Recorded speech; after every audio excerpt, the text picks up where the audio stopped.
अदिति जी तो होली उदास हो जाला। साली अपना जीजा जी से कहतारी अरे फगुआ खेलाओ जोनी खुला हो, फगुआ खेलाओ जोनी खुला हो, सुन दीदिया के दूल्हा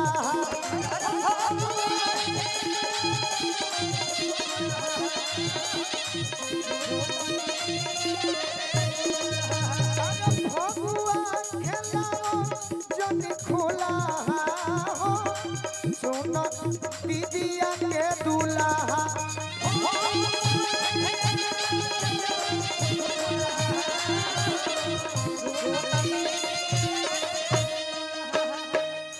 दीदिया के दूल्हा सुनो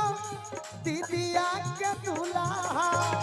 दीदिया के दूल्हा सुनो दीदिया के दूल्हा। ये होली के ओरिजिनल लय है। रंग जनी चीज लगुला हो, सुन दीदिया के दूल्हा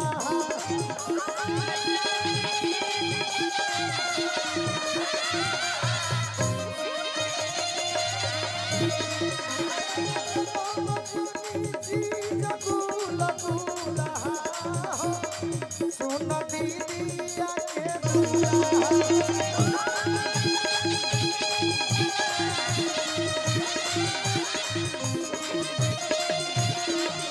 ये हमारा डॉक्टर शशि भैया हैं, आशीर्वाद दे बनी अच्छा लग रहा है। आशीर्वाद देवे वाला बनी का जने के करे के देव ताकि हम गोड़े छोड़ के गोड़ लग ले। हाँ। एगो लय हो जाए होली वाला भिखारी भैया।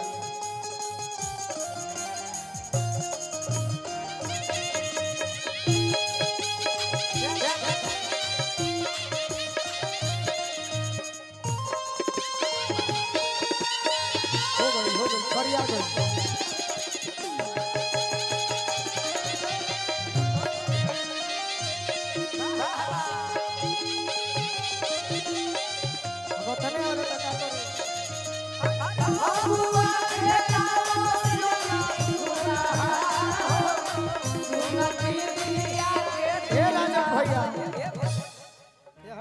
तोहरो फन के हूँ हकारे इनका के तो चिंते बनी बन रह जा सुत प्रोग्राम नहीं खे काहे हवे बन रह कहतिया साली अपना जीजा जी से तारा मेहरारू बने वाला साली बने ना हवे अपना गाने बाजी किटकिटा के हो तरु भीरी।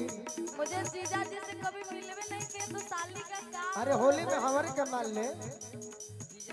ऊपर ऊपर जीजा दे हसूरा लो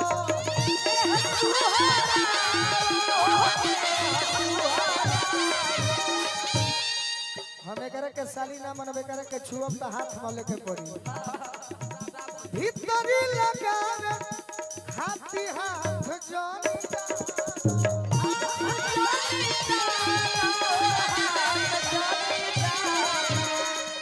वायरल भइल चाहतर को वायरल कोई चाहतर सुना है ने आओ सुनोइया ढेर बाड़े ऊपरे ऊपर जी जाते हैं सुहरा लो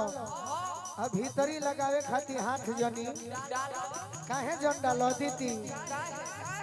अपना पाहुन ले कही हो एक दिन कहेंगे का कहबो ओ में कटोरा जोड़ा फूला हो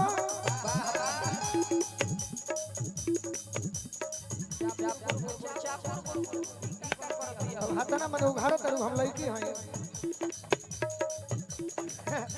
हाथना नजदीक से ना आई होई ए भाई हटा दियो ओ में बा ए भाई गोड़ पर तनी शंकर भगवान के क्रिया ही ना ओ में बा कटोरा जोड़ा फूला सुन दीदिया के दूल्हा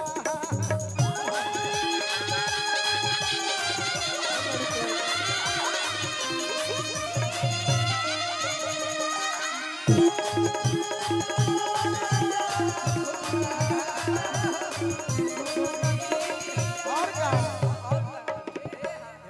चढ़ाई वालों जन पहले के कहानी कहनी है ना तो लोग के तो जतने माने कोई जलो तने चढ़ावे लो भाई भाई मानो थे तो छोड़ दे बाकी खीस में देले बनी गाड़ी तुम करती है से दो नहीं हने के गाड़ी देबो तो चढ़ जी हंस का पार को इनका कहे के ना हम बानी छोटा हर मोट पिचुकारी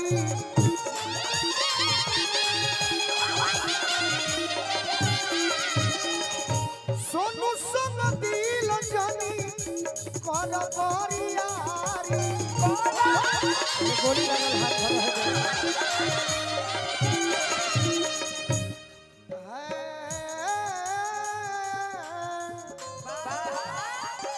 बेचैन बानी बाही में झूलावे शांति तक का मुस्कान दी गोलू जी का बाही हाथ में झूलावे खाती झूला सुन दीदिया के दूल्हा